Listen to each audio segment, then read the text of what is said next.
Olá a todos, boa noite.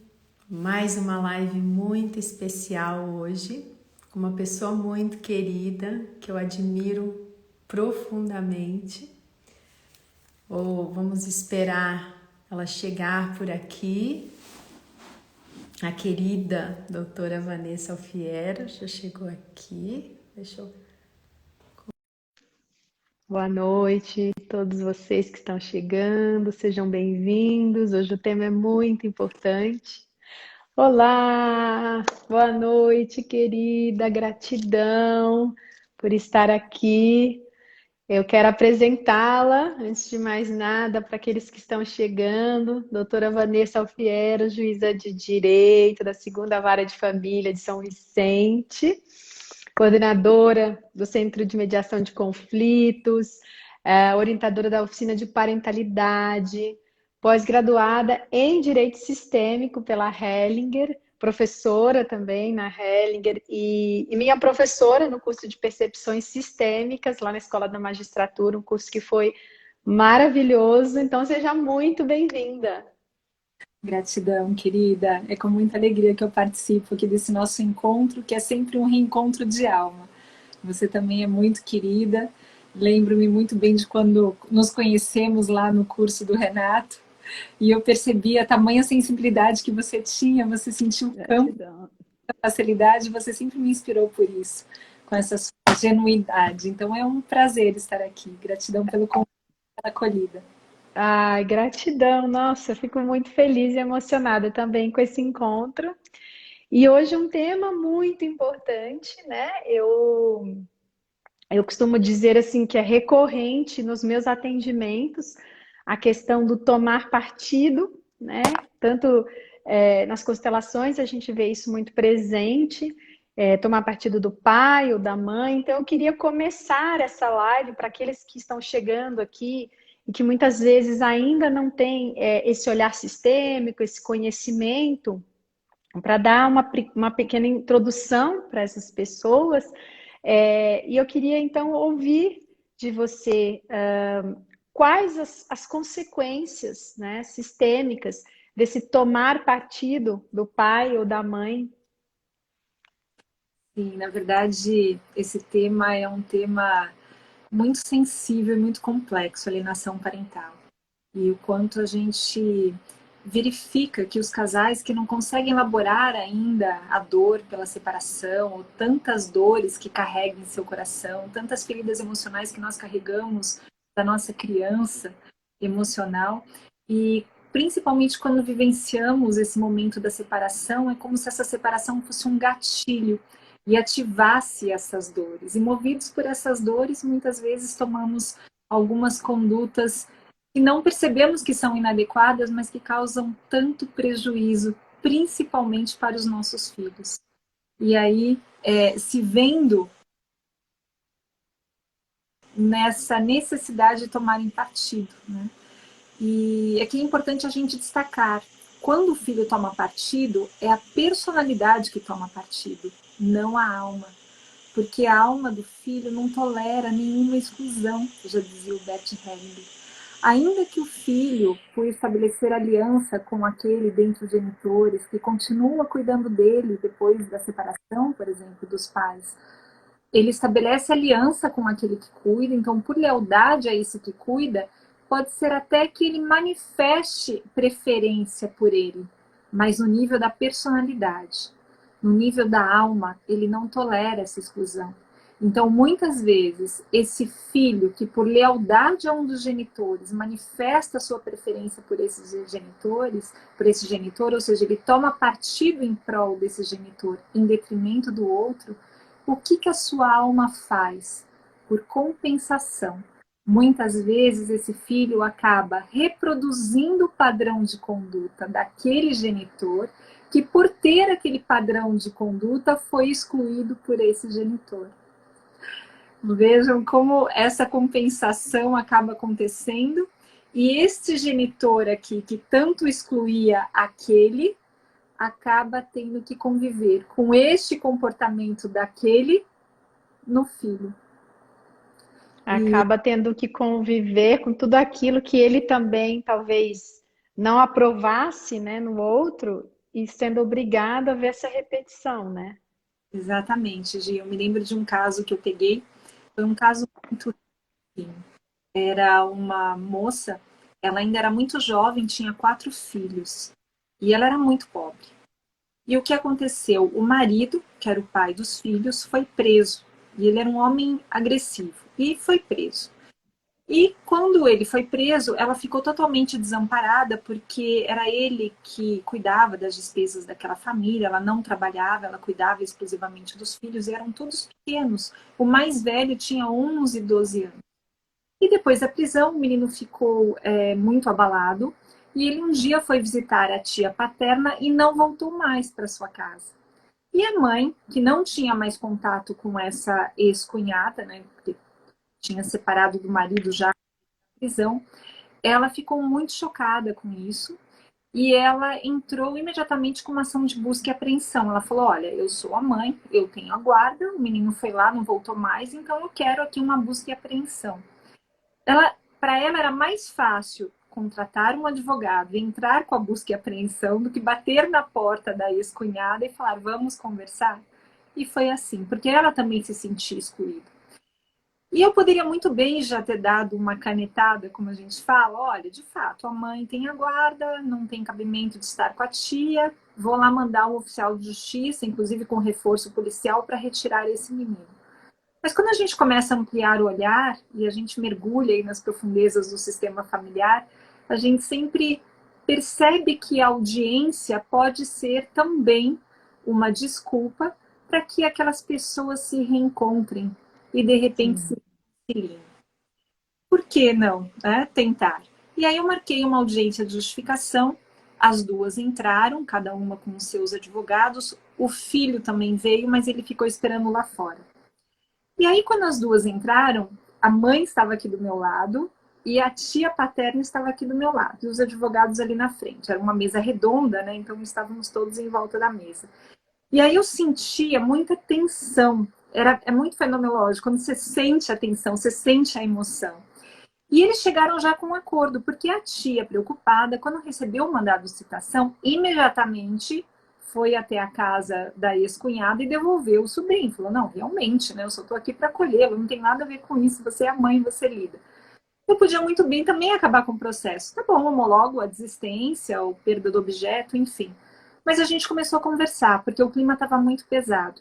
E aí eu percebi que as duas guardavam muita mágoa ainda uma da outra.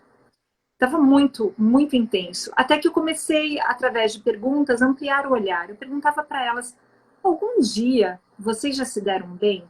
Ah, sim, nós éramos as melhores amigas quando a gente se casou. Ah, e o que, que a senhora, para a mãe, valorizava nela?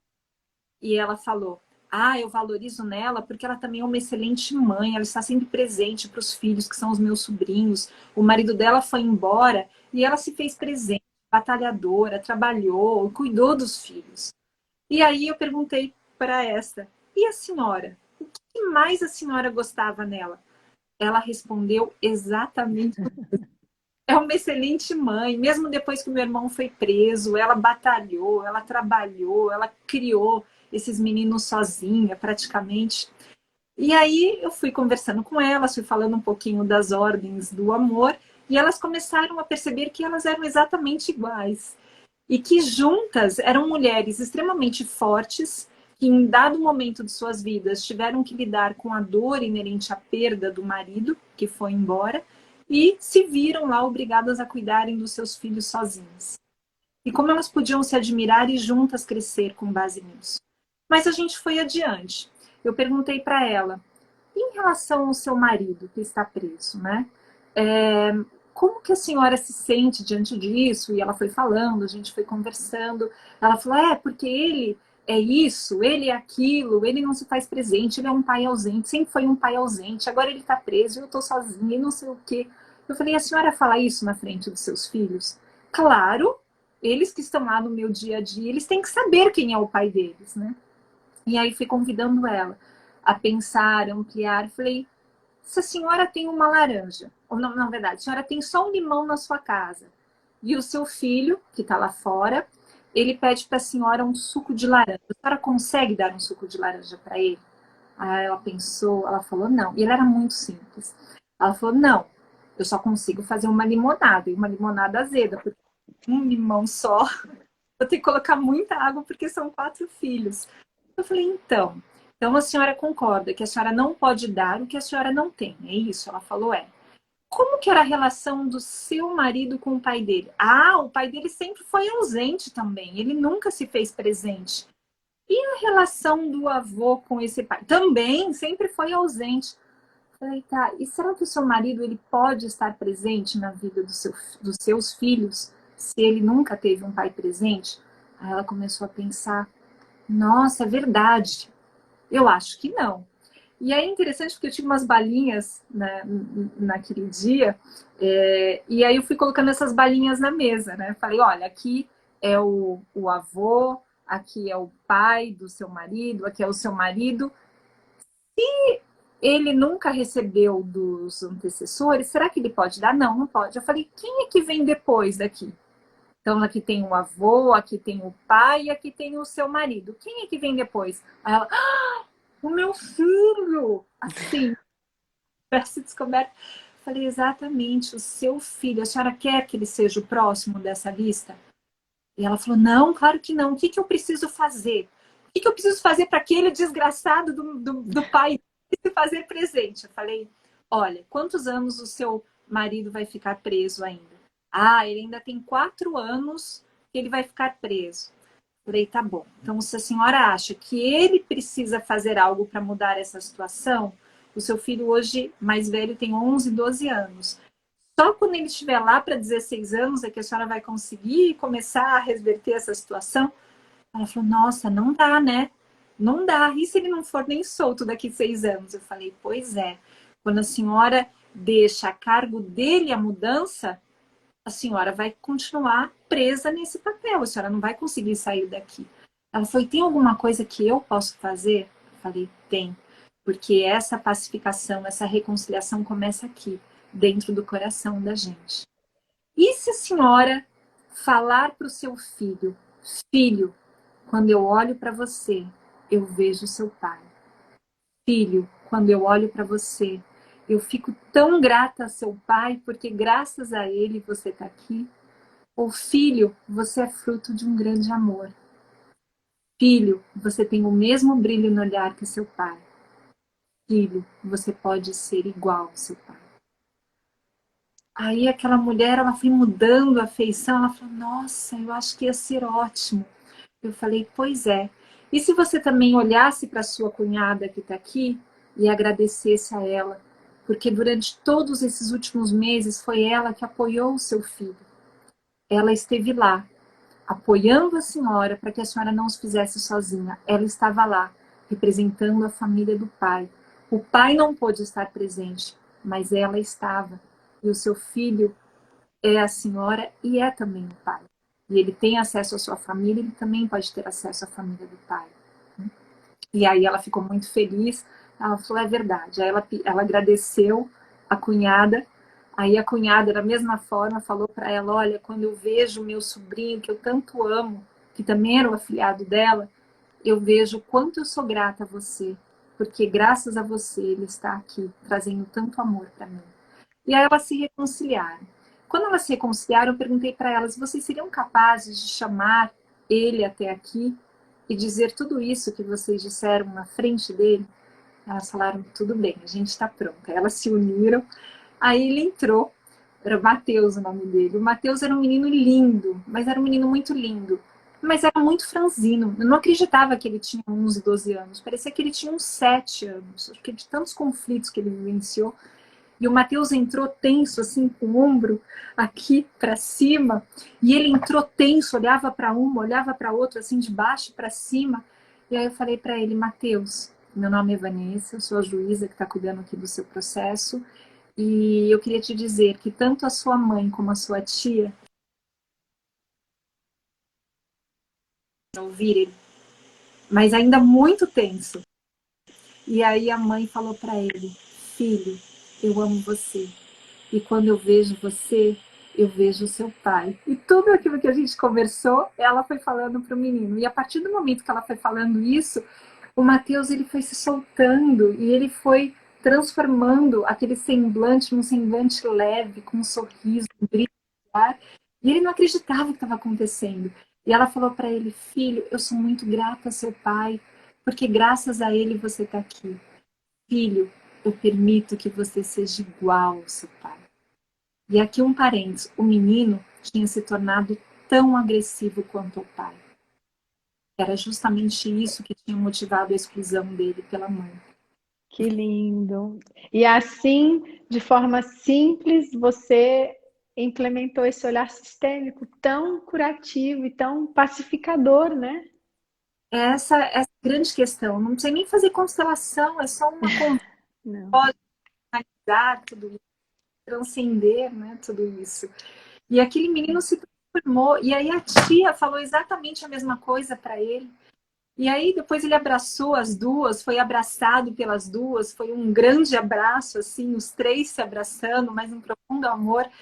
E aí os três chorando, e todo mundo chorando, eu chorando, chorando, os advogados chorando, todo mundo.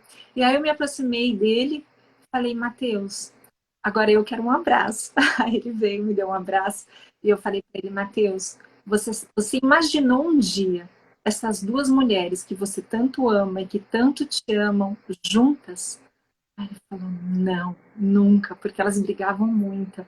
Eu falei: sabe por que que elas estão juntas, Mateus? Ele: não, pelo incrível amor que elas têm por você. Você tem esse poder. Através do seu amor, você reconcilia o seu sistema familiar, o sistema do seu pai e o sistema da sua mãe, através do seu amor. E eu quero te dizer, Mateus, eu falei para ele, olhando bem firme nos olhos dele, que eu não estou prometendo que daqui para frente tudo vai dar certo. Você vai enfrentar muitos desafios na sua vida ainda. Mas eu quero que você me prometa algo. Quando você enfrentar o próximo desafio, você vai se lembrar desse momento. E você vai se lembrar que o seu grande poder não é essa agressividade. O seu grande poder é o seu amor. É esse amor que reconcilia. E ele me abraçou, agradeceu, e os três foram embora, muito felizes, assim. E Muito lindo e emocionante, né? Porque é ver exatamente tudo aquilo que você, representando o judiciário, tem, assim, como esse papel, né, enorme. É como você mesma disse. Talvez eu pudesse só ter dado uma canetada, mas essa audiência foi simplesmente um divisor de águas na vida né, de todos eles envolvidos. E é realmente tocante, emocionante. na minha, né? Na minha, Sim! foi realmente muito lindo. Precisa de muito pouco para essa transformação. Eu vi que alguém colocou aqui: o amor transforma. Realmente o amor transforma, mas Sim. é o amor que transforma. Esse amor maduro, esse amor que recebe aqui com igualdade no nosso coração, tanto um como o outro. Sabendo que, independentemente das nossas humanidades, nas nossas imperfeições, todos somos iguais e todos estamos a servir. E quando a gente fala em alienação parental, isso é muito importante ter em mente e ter no coração. Porque a alienação parental, por si só, já é um tema que gera polaridade. A lei, nós somos o primeiro país a ter uma lei de alienação parental, que é a Lei 12.318 de 2010, e muitas vezes, no afã de colocar em prática essa lei que visa proteger o pertencimento, nós o que fazemos? Excluímos. Sim. Então, em vez de excluirmos o alienado, nós passamos a excluir o alienador. Meu Deus, como que o alienador, uma mãe alienadora, o pai alienador, como essa pessoa foi capaz de fazer isso? Quantas vezes nós não caímos nesse erro? Por quê? Porque nós não temos em igual medida no nosso coração os dois. Nós precisamos, quando aplicamos essa lei, perceber qual é o valor maior que ela pretende observar, que ela pretende resguardar. O maior valor é a lei do pertencimento. Todos que integram a familiar pertencem do jeito que são. Eles não precisam mudar para pertencer. Eles não precisam ter mérito para pertencer. Eles não precisam se mutilar para pertencer. eles pertencem com as suas humanidades e com as suas imperfeições. Tanto o Sim. como o alienado. E nós precisamos ter os dois no nosso coração, sabendo que os dois pertencem em igual medida. Sim, querida. E eu queria te pedir para você falar um pouquinho para a gente sobre o que é, como se configura a alienação parental, porque eu sei que existem muitos casos onde a criança não quer ver o genitor, mas não só por esse aspecto já se configura uma alienação. Existem outras questões envolvidas, né, até mesmo sistêmicas. Então, se você puder trazer para a gente um pouquinho desse contexto. Perfeito. Bom, a própria lei da alienação parental, ela já traz alguns exemplos do que seria alienação parental. Então, por exemplo, realizar campanha de qualificação contra um dos genitores. Ah, o seu pai não presta. Ah, a sua mãe é ignorante. Isso por si só já é alienação parental. E aqui, só abrindo um parênteses, muitas pessoas confundem alienação parental com síndrome de alienação parental. E são dois conceitos muito diferentes. A alienação parental, que a nossa lei disciplina, é o ato em si. Pode ser do genitor, pode ser de uma terceira pessoa, como, por exemplo, um avô, uma avó, um cunhado, um professor. O ato em si de uma pessoa que visa a cortar esse vínculo entre a criança, esse vínculo psicológico entre a criança ou adolescente e um dos seus genitores. Então, isso é o ato de alienação parental, é o ato em si. A lei, ela é preventiva. Então, o mero ato já é considerado também ilícito e gera algumas consequências graves. A síndrome de alienação parental é uma criação do Richard Gardner. O Richard Gardner foi um americano, um psiquiatra infantil, e ele que criou esse termo. Só que a síndrome de alienação parental, ela nunca foi reconhecida como realmente uma síndrome, por falta de comprovação científica. Segundo ele, as crianças que eram alijadas deste vínculo com um dos genitores desenvolviam essa síndrome.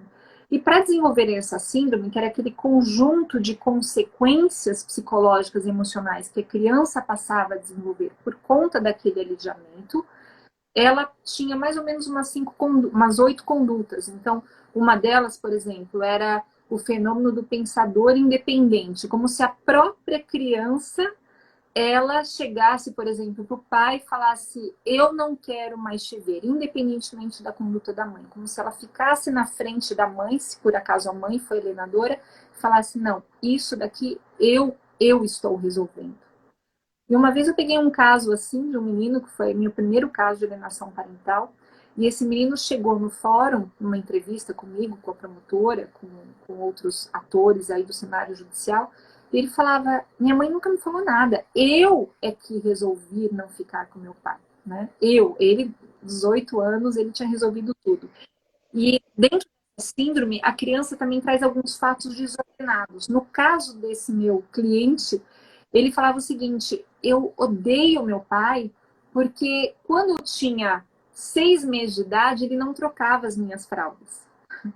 Como se ele lembrasse o que aconteceu. É.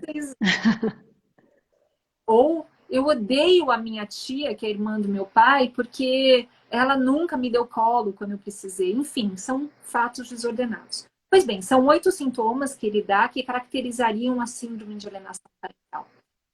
A nossa lei não fala em síndrome de alienação parental, porque a síndrome tem a ver com essas consequências que a criança ou adolescente pode ou não vir a ter. Já a alienação parental é a atitude em si que visa prejudicar esse vínculo de afeto entre o filho e um dos genitores. Então, para que o ato seja antijurídico, protegido pela nossa lei, não é necessário que tenha esse conjunto de sequelas. Basta este ato. Então, é uma lei preventiva. E aí a lei dá alguns exemplos. Eu falei o ato de desqualificação, a campanha de desqualificação, dificultar o exercício da autoridade parental também, dificultar o contato da criança ou do adolescente com outro genitor, dificultar o exercício do direito de convivência familiar. Então, por exemplo, o filho, no dia que ele vai conviver com a mãe, no caso dele morar com o pai, o pai fala para ele, ai, querido, sabe que começou a estrear aqui no cinema o Batman, que você queria tanto assistir, mas é bem no dia de convivência da mamãe. Então, e aí? Né? Então ele cria aqueles outros programas sedutores para que o filho não tenha contato. Por exemplo, a outra possibilidade é omitir informações extremamente importantes sobre a criança ou adolescente para o outro genitor. Por exemplo, a criança mora com a mãe e a criança fica internada. Ela fica uma semana internada no hospital e a mãe se esquece de avisar o pai que a criança estava internada. Então, esse pai, ele não vai ter condições de comparecer ao hospital para ver o filho. E imagino que o filho vai levar com ele no momento que eu mais precisei do meu pai, o meu pai não estava. Mas esse filho não vai saber que o pai não estava porque o pai não foi informado. Ele vai achar que a mãe comunicou o fato ao pai e o pai preferiu não estar com ele naquele momento. Então, esse também é um exemplo. Outro exemplo, mudar de domicílio para um lugar distante, justamente para evitar esse vínculo entre o outro genitor e o filho. Então, aqui, a gente precisa também diferenciar a situação. Tem casos, por exemplo, uma mãe que mora com o filho e ela volta para o seu estado de origem, onde está toda a sua família, onde ela tem uma insegurança, onde de repente ela tem até maior probabilidade de ter um emprego, ter quem cuide do filho. Isso por si só não é alienação parental. Agora, se ela vai para um lugar, ela não tem vínculo nenhum com aquele lugar, e o único propósito dela é afastar o filho do pai, aí pode ter alienação parental. Então a gente tem que tomar muito cuidado com o que é e o que não é alienação parental. Eu falo também que essa lei, ela traz alguns exemplos, mas ela não exaure as possibilidades de alienação parental. E às vezes aquele genitor que tem muita dor e acaba usando o filho diante daquela dor que ele tem, sem perceber das consequências desse ato para o filho, às vezes esse genitor é tão criativo que ele cria outras formas de romper aquele vínculo entre o filho e o outro genitor. Aquele meu primeiro caso de alienação parental, daquele menino que eu sempre falo, foi muito triste, porque quando o marido foi sair de casa, a mulher falou para ele, se você passar por aquela porta, você vai se arrepender. E ele saiu, e ele se arrependeu. Porque ela transformou a vida dele em um inferno. Então, o que ela fez? Primeiro passo, ela usou o filho como instrumento de vingança. Eu vou afrontar o outro e vou afetar o outro através do nosso maior bem, que é o nosso filho, porque eu sei que o coração do outro está no nosso filho. E o que ela fez? Ela não fazia nada disso. O pai chegava no começo da convivência, logo depois da separação, para ver o filho, ela dizia para o filho, vai filho, vai lá. Né? Então, é como se ela se incentivasse o filho. Mas o coração dela estava totalmente fechado para aquele homem. E ela queria punir aquele homem. Então, o que ela começou a fazer? Dentre outros gestos, ela comprou um cachorrinho para aquele filho. Você já sabe desse caso, né? Eu cheguei a comentar. O Bruno até pediu para que você comentasse aqui nos comentários. É que agora eu desativei um pouquinho para que você pudesse aparecer, mas ele falou: conta a história do cachorro. Exatamente, foi esse caso, porque foi um caso muito impactante, assim, como a criatividade age. E ela comprou para esse filho um cachorrinho e falou para o filho: filho, eu vou comprar esse cachorrinho para você, mas eu quero que você assuma um compromisso. Você que vai cuidar do cachorrinho. Você que vai dar comida, você que vai dar água, você que vai levar ele para passear, você que vai dar amor para ele, tudo bem? O filho, claro, mamãe. Aí o que acontecia? Quando o menino, ainda no começo da separação, passava o final de semana com o pai, essa mãe simplesmente não alimentava o cachorrinho, deixava o cachorrinho lá. O filho ia na sexta-feira, chegava no domingo no final da tarde. Aí o menino começou a perceber que quando ele chegava no domingo no final da tarde, o cachorrinho estava ali, quase desfalecido, sem brilho, fraquinho. E aí ele perguntou para a mãe: mãe, por que o cachorrinho está assim? E a mãe: filho, você se esqueceu quem é responsável pelo cachorrinho? É você. Quando você vai na casa do seu pai, quem que vai dar comida, quem que vai dar água, quem que vai dar carinho para o seu cachorrinho? O seu cachorrinho sente sua falta. E por conta desta conduta reiterada e de várias outras condutas, chegou um momento que aquele menino não conseguia mais olhar para o pai. O menino odiava o pai, rejeitava o pai e nada de sair com o pai. Tanto assim que esse mesmo menino naquela audiência, ele me falou: se você mandar eu ver o meu pai, eu vou me matar. E ele saiu pelos corredores do fórum gritando, dizendo isso: se eu for obrigado a ver meu pai, eu vou me matar. Um menino de 8 anos de idade. E, para que vocês não fiquem chocados com esse caso, depois eles acabaram fazendo um acordo, depois de muita intervenção da nossa equipe técnica, das psicólogas, das assistentes sociais, e esse pai acabou se tornando mais presente na vida do filho. Mas isso aconteceu. Então, nós temos muitos casos de alienação parental.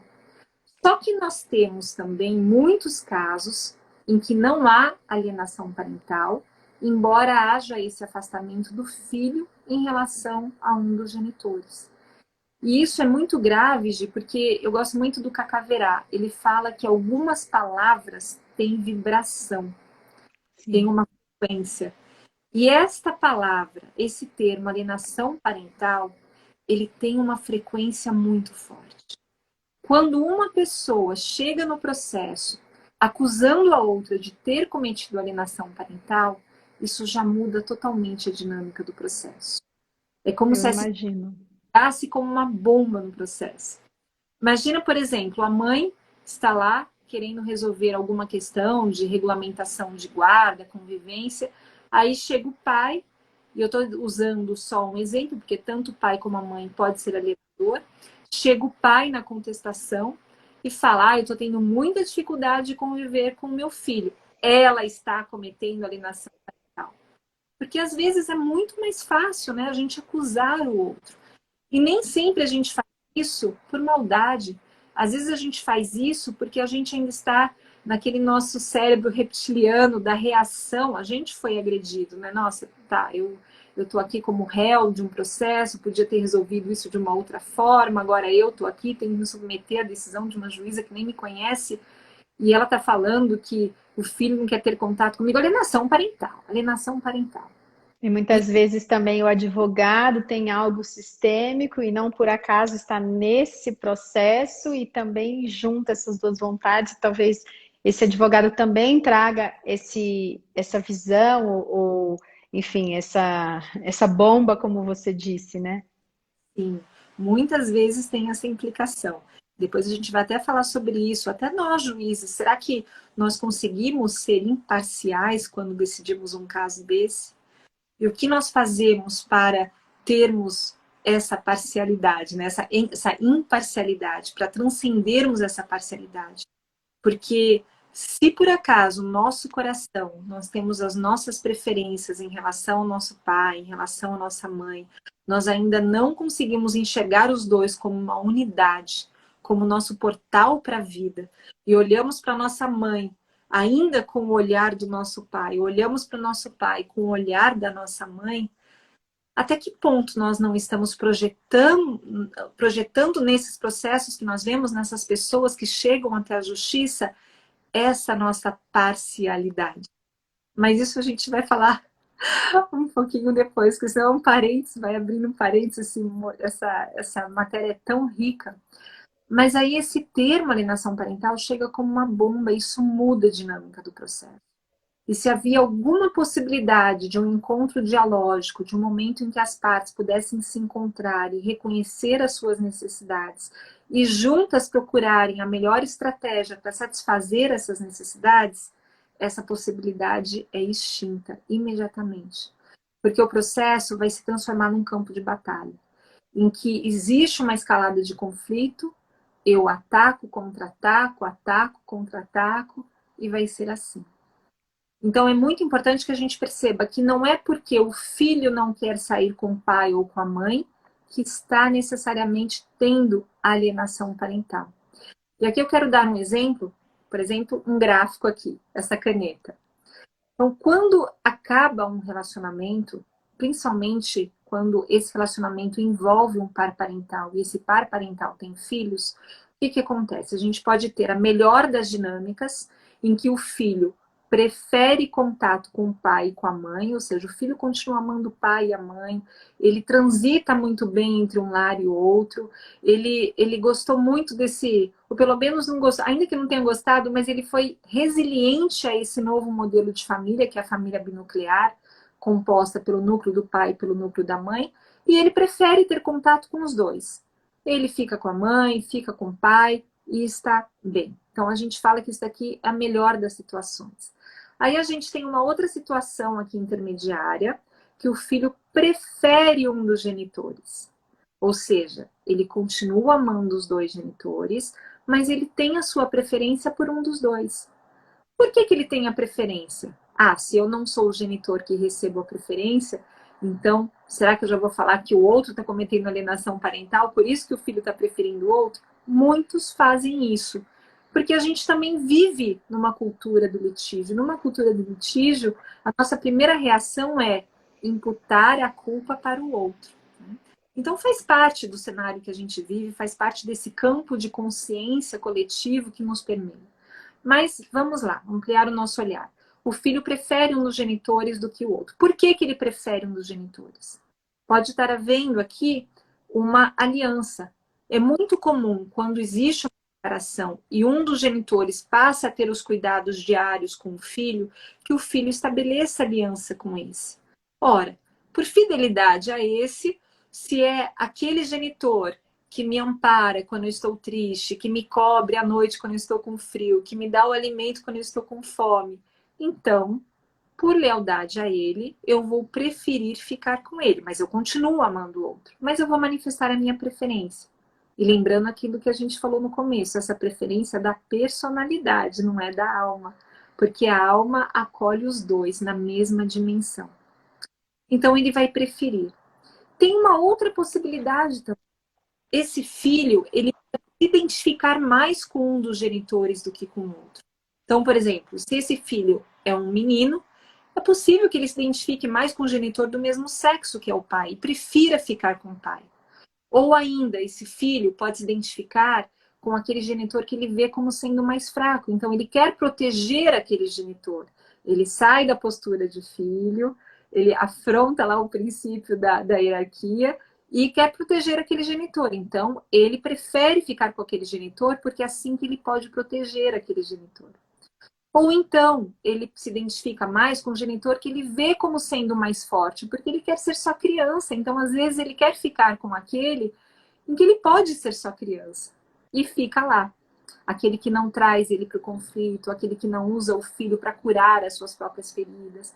E aí ele manifesta a sua preferência. Mas é muito importante que a gente perceba essas dinâmicas, principalmente quando a gente está gerindo o conflito, para que a gente não caia nessa tentação de já estabelecer rótulos. Ah, o filho está preferindo ficar com o pai no dia que seria de convivência com a mãe. Ah, então o pai está cometendo alienação parental contra a mãe, ou vice-versa. Então a gente tem essa relação intermediária. E aí a gente tem a pior relação. Qual é essa pior? Que o filho rejeita um dos pais.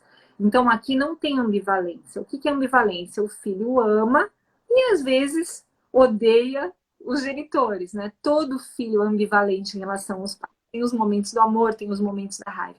Só que aqui na rejeição não existe mais essa ambivalência, porque o filho rejeita um dos genitores. Ele não pode nem ouvir falar naquele genitor. Ah, então aqui sempre há alienação parental? Não necessariamente. Mesmo no caso de rejeição, pode estar havendo uma outra dinâmica, como, por exemplo, a doutrina norte-americana chama uma dessas dinâmicas de estranhamento, estrangement. O que seria isso? O filho rejeita um dos genitores por conta das condutas desse próprio genitor que está sendo rejeitado. Então, imaginemos, esse filho, durante o período em que convivia com o pai e com a mãe, observava, ele mesmo observava, ele não ouvia a mãe falar isso, mas ele observava o pai agredir a mãe na sua frente, ou o pai agredir o próprio filho, ou então o pai ser extremamente passivo em relação a esse filho, nunca estar presente, um pai indisponível. Então, esse próprio filho, diante de tudo que ele observou, ele mesmo, independentemente da conduta do outro genitor, pelo menos da conduta ou da fala, ele acaba rejeitando aquele genitor. Então, pode ser que tenha havido a rejeição sem que tenha havido alienação parental. Agora, um outro fator da rejeição é a alienação parental. Pode ser que tenha havido alienação parental. Mas veja, diante de tantas dinâmicas, a alienação parental é apenas uma delas. Por isso que eu gosto de mostrar esse gráfico, porque ele nos permite ampliar o olhar para essas várias dinâmicas que acontecem após a separação, após o rompimento desse vínculo conjugal, em relação aos filhos. Então, nem sempre há alienação parental. Sim, dentro dessa vasta gama, né, acho que o mais importante fica o quanto que cada um precisa estar centrado para realmente perceber aquilo que simplesmente é ou que sempre aconteceu, como você mesma diz, na dinâmica anterior da separação, ao invés do que você colocou lindamente, que é justamente essa cultura de passar a responsabilidade para o outro, né? Sempre achar que a culpa é do outro. E eu gosto muito quando eu leio assim essa frase do Bert, que quem busca culpados não busca a cura, né? Então, acho que trazendo um pouco para isso, quer dizer, enquanto eu fico ali nessa busca cega de ficar responsabilizando o outro por isso, sem nem mesmo abrir a possibilidade para que seja uma dessas outras possibilidades desse seu gráfico, eu vou já, como você trouxe também, é, acabar com essa dinâmica trazendo essa bomba, ou seja, a possibilidade ali já se concretizou em algo muito mais sério, muito mais grave e pesado. Mas eu queria então, assim, considerando que realmente existiu uma alienação, né? Considerando ou que não tenha existido, mas a partir do momento que eu trouxe essa acusação, essa dinâmica já ficou comprometida, o conflito já se ampliou, a dor e a ferida está mais exposta. O que você tem observado, né, em relação à postura que as partes podem ter para que esse conflito seja pacificado? O que tem sido melhor recebido? Sim, na verdade, o nosso olhar, nós que gerimos os conflitos, nós precisamos internalizar isso. Primeiro, simplesmente internalizar aquelas ordens do amor, já que a gente está falando aqui de uma visão sistêmica. O pertencimento. Como eu falei, num afã de proteger o pertencimento, nós muitas vezes excluímos aquele que nós consideramos o alienador. Então, quando nós temos os dois em igual medida no nosso coração, e nós percebemos que os dois são extremamente importantes para aquela criança, para aquele adolescente, esse já é o primeiro passo. Nós internalizarmos o pertencimento e nós cuidarmos para que no nosso coração esse pertencimento seja algo real. Ainda, e aqui eu falo mais fácil, talvez como juíza, porque eu não tenho esse vínculo nem com uma parte nem com uma outra, eu imagino para um advogado que tem o seu cliente ali, mas quando o advogado também internaliza as ordens da ajuda, inclusive a empatia sistêmica, ele passa não apenas a ver o que é melhor para o seu cliente, mas o que é melhor para aquele sistema. E se nós percebermos que só vai ser bom para o cliente, porque o cliente não é um ser isolado, ele integra um sistema. Se também for bom para o sistema, se for bom para o coletivo, ele vai ampliar o olhar e vai verificar que ele não está atraindo o cliente, muito pelo contrário, ele está contemplando o maior interesse do cliente, que é ter um sistema familiar harmonioso. Então, é possível defender, sim, juridicamente o cliente no processo, mas tendo a outra pessoa que seria adversa também no seu coração. Então, o primeiro passo é o pertencimento. O outro passo é internalizar também essa hierarquia. Como nós podemos cuidar no processo para não envolver os filhos no conflito dos pais? Porque toda vez que nós trazemos os filhos para o meio do conflito dos pais, nós estamos também parentificando aquela criança. Ela está saindo da sua posição de pequena e se transformando aqui em grande igual aos pais. E aqui ela fica presa. E se ela está presa no conflito dos pais, ela não vai ter mobilidade e liberdade para seguir adiante em sua vida. Semana passada, eu li um relatório de um estudo psicológico que eu encomendei num processo meu, e a criança fez um grande pedido de socorro. E esse pedido continua ecoando aqui em mim. O pedido dela foi o seguinte: eu só quero voltar a ser criança. Eu não quero mais ser arrastado para o meio do conflito dos meus pais. Eu só quero ser criança. E o pedido não foi só para a psicóloga, foi para todos os atores do processo. Foi para mim, foi para os advogados, foi para o promotor, foi para os pais. Aquela criança só queria ser criança. E como nós podemos prestigiar essa criança? Toda vez, por exemplo, que nós poupamos essa criança dos detalhes dos conflitos dos pais. Quando nós poupamos essas crianças dos detalhes do processo, a criança não precisa saber o que foi falado no processo, o que, que aconteceu, o que, que o advogado de um falou, o que, que o advogado do outro falou. Então, esse é só um pequeno exemplo. Vamos preservar aí esse princípio da hierarquia. Nós podemos fazer isso. Ou então, o princípio do equilíbrio.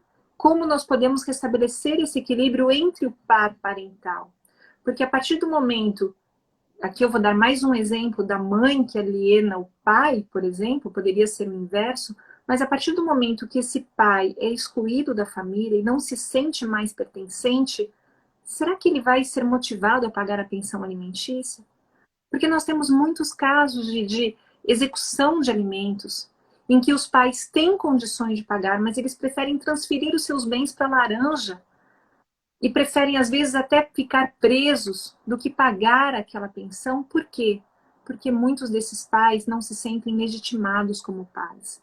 Eles foram excluídos, eles perderam o seu espaço dentro da família.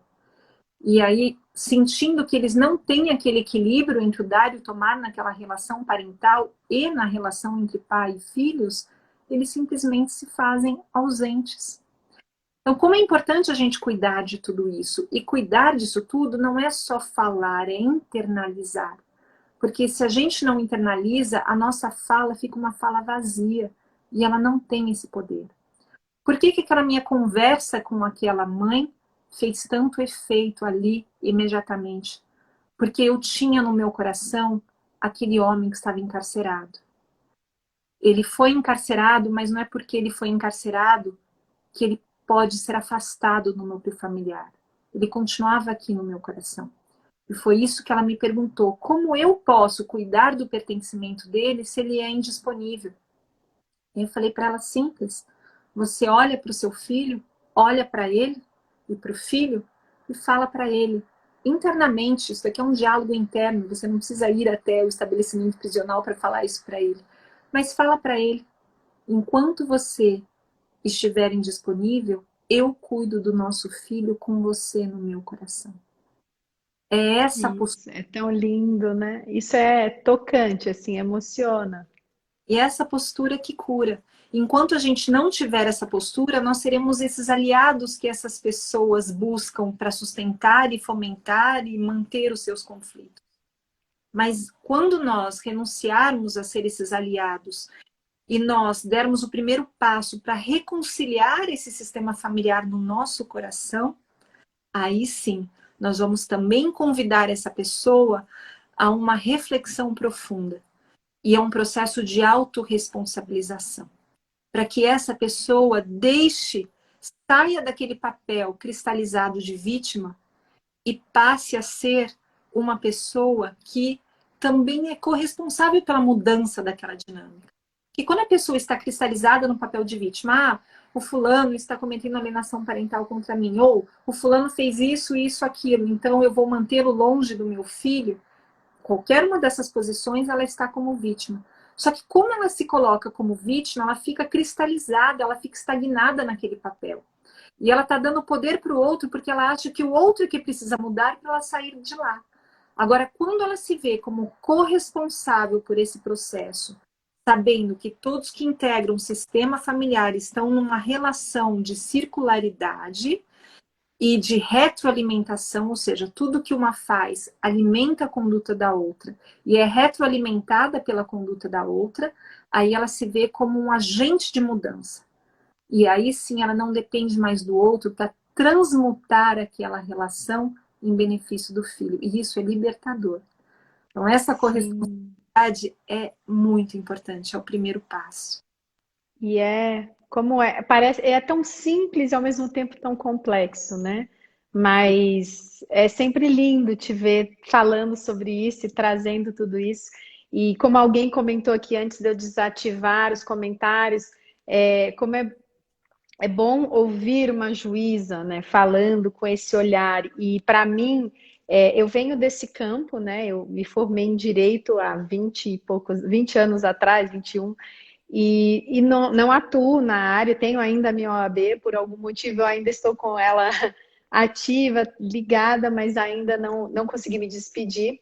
Mas de alguma forma foi assim, te ouvir e participar do Percepções Sistêmicas, ouvir outros juízes, outros atores, né, do judiciário brasileiro trazendo esse olhar sistêmico, essa postura, como você disse, que é uma postura centrada e que inclui, embora a lei de alguma forma exclua, como isso renovou em mim uma esperança muito grande, como eu fico feliz de ver esse movimento crescendo no judiciário. Então, assim, eu tenho certeza que todos aqui pensam desse jeito. Assim, para a gente é muito lindo ver isso. A gente fica emocionado realmente de ver o quanto que a postura, né, de um juiz, de um advogado, de um promotor pode unir, né, e trazer tanto amor nessas situações. Então, eu, em nome de todos, te agradeço por toda essa aula e por essa generosidade e amorosidade. Gratidão. E eu queria, querida, pedir para você, como nós já vamos nos aproximando aqui do tempo, se puder trazer um movimento, né, para todos aqueles que estão passando por isso, ou já passaram, ou ainda que não tenha ido para a justiça, e muitos não foram, eu vejo isso também direto nos atendimentos, mas de alguma forma vivenciaram essa alienação dentro das suas casas, em casamentos que nunca se desfizeram, mas assim, um movimento sistêmico em relação a essa postura que une e integra as duas partes. Sim, vamos embora. Mas respondendo ainda aquela pergunta rapidinho, quais seriam os passos para a gente transmutar o conflito? O primeiro passo é essa mudança de paradigma. Sair dessa procura, quem é o culpado, porque quando vem a alienação parental, quem é o culpado, quem é o inocente? Como se as pessoas só pudessem ocupar essas funções, né? Então, essa mudança de paradigma é extremamente importante. A multidisciplinariedade, ou seja, este diálogo do direito com outras disciplinas, com outros saberes, né? A constelação, a pedagogia, a psicologia, isso daqui é extremamente importante. A conscientização, esse ampliar do olhar, o que é, o que não é alienação parental. Até a guarda compartilhada. É uma forma muito interessante porque a gente honra efetivamente o pertencimento, dando lugar para o pai, para a mãe. Então, o poder passa a ser compartilhado. Então, não existe mais aquela tentação, não, eu preciso lutar pela manifestação ou pela manutenção do meu poder, porque o poder já é compartilhado, né? A mediação também para ampliar o foco, a constelação, porque muitas vezes a origem desta alienação tem a ver com alguma lealdade, porque o amor sempre está presente. Às vezes é um amor imaturo, que pode ser transmutado num amor maduro. Mas é importante a gente também se valer da constelação, se for o caso, para verificar qual foi o emaranhamento oculto que trouxe as pessoas à constelação. É muito importante que a gente perceba que todos fazem o melhor que podem, conforme o nível de consciência que tem. Então, para que a gente se abstenha do julgamento e se coloque realmente a serviço dessa reconciliação. E as oficinas de parentalidade, através da educação parental que você trouxe no começo, a gente mostra para os pais quais são as consequências para os filhos quando existe a perda parental, ou seja, a redução drástica do convívio dos filhos com os genitores, ou quando existem os conflitos intensos, e quais são as boas práticas parentais. O que eles podem fazer para que os dois estejam presentes na vida dos filhos e para que os dois sejam igualmente respeitados. Agora, partindo para o movimento, eu acho que o primeiro movimento é a gente olhar para a nossa origem. Porque quantas vezes a gente, mesmo tendo esse amor incondicional pelos nossos filhos, mesmo querendo fazer o melhor para os nossos filhos, a gente acaba, talvez, reproduzindo os padrões de conduta dos nossos pais. Quantas vezes nós já fomos filhos e também já estivemos no meio do conflito dos nossos pais? Ou quantas vezes nós tivemos as nossas preferências pelo nosso pai ou pela nossa mãe? Ou quantas vezes olhamos para o nosso pai com as lentes da nossa mãe ou olhamos para a nossa mãe com as lentes do nosso pai? Então, eu queria aqui convidá-los para esse movimento. Imaginem que a sua mão direita é o seu pai e a sua mão esquerda é a sua mãe. Imagine como você se sente quando você está aqui no meio do seu pai e da sua mãe. Como você se sente quando o seu pai olha para você e fala: você é meu, ou você é minha, só minha. Ou como você se sente quando você olha para sua mãe e ela fala isso: você é só minha, você é só meu. Como é estar aqui no meio do conflito? E como é quando a gente se afasta um pouquinho desse conflito e a gente olha para os dois e fala: vocês são grandes, eu sou pequeno, eu sou só o pequeno. O que aconteceu entre vocês é muito maior do que eu. Vocês, como grandes, dão conta.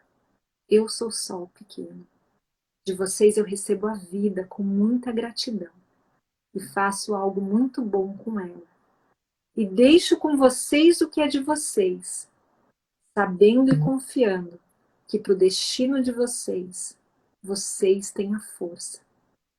E como é olhar para o seu pai e falar: pai, você é o pai certo para mim. Através de você e da mamãe, eu recebi a vida. Gratidão. E a partir de agora, eu renuncio a te ver sob os olhos da mamãe. Você é o pai certo para mim. E como é fazer uma reverência para o seu pai, agradecendo a esta vida que ele te deu.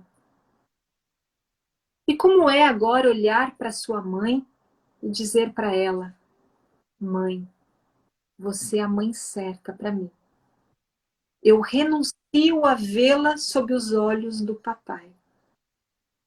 Através de você e do papai, a vida chegou até mim. Gratidão. E como é fazer uma reverência para sua mãe por tudo que ela te deu, por esse presente lindo que ela e seu pai te deram. E como é agora olhar para os dois como uma unidade, como um portal para a sua existência. Porque foi através dos dois, foi através desse profundo amor entre eles que você recebeu a vida e você teve a oportunidade de estar aqui. E perceba, à medida que você faz esse movimento e você vai honrando cada um dos dois, reconhecendo que os dois são os pais certos para você, perceba se as mãos seguem algum movimento, se elas se aproximam. Como é dizer sim? Agora eu renuncio às minhas preferências. Eu renuncio às minhas expectativas. E eu os tomo como uma unidade. E eu os amo por igual. E como é trazer esse amor aqui para o seu coração? Sabendo que o amor é o fruto da reconciliação de duas polaridades. E que cada célula sua é testemunha deste profundo amor entre o seu pai e a sua mãe. Independentemente do que aconteceu depois. Este amor que se fez presente no momento da concepção. E é esse amor que nós levamos no nosso coração. E a partir do momento que nós temos essa imparcialidade em relação aos nossos pais, e temos os dois em igual medida em nosso coração, sem preferências por um ou por outro, nós conseguimos levar essa paz para todos aqueles que chegam até nós. Também trazendo todos eles no nosso coração. E aí sim estaremos a serviço da reconciliação. Inclusive no caso da alienação parental. Muito lindo. realmente é o caminho do amor, sempre curando, né? Eu quero agradecer essa aula que você sempre nos dá. Dizer que meus pais estão aqui também, agradecê-los, porque esse movimento realmente é muito lindo e tê-los aqui apoiando e assistindo é especial para mim. Agradecer demais pela sua generosidade, amorosidade, por todo o seu conhecimento. Eu acabei desativando aqui, vou ativar os comentários, tenho certeza que todo mundo amou. Tinham muitos elogios, muitos agradecimentos aqui a você e a essa aula. Gratidão, querida, realmente é inspirador ouvir tudo isso de você. Gratidão, querido, um prazer. E a lição de casa que fica para cada um: olhar para os olhos do seu filho e dizer: você é fruto de um grande amor. Quando eu olho para você, eu agradeço o papai e a mamãe, porque graças a ele ou a ela, você está aqui. Gratidão. Sim. Um beijo enorme no seu coração, gratidão, muita gente aqui agradecendo. Qual que é o seu arroba? É arroba Vanessa Alfiero, certo? E o da casa, o da oficina de parentalidade tem um Insta? Não, não tem. É Casa da Família SV. Casa da Família SV, gente, para quem quiser seguir, lá tem mais informações sobre a oficina de parentalidade, certo, Vanessa? Também. Todos os projetos que nós temos na Casa da Família. Hoje, antes de vir para cá, lançamos mais um, Tocando em Frente com a Maria dos Remédios, que é mais um programa lindo para trabalhar as dores. E assim a gente vai trabalhando com esse amor, multiplicando o amor, porque é ele que cura. Então, Casa da Família SV, arroba Casa da Família SV, para quem quiser acompanhar todo esse trabalho lindo que eles desenvolvem. Gratidão mais uma vez, querido, um beijo enorme, boa noite para você e para todos que estavam aqui. Gratidão a todos pela presença. Gratidão.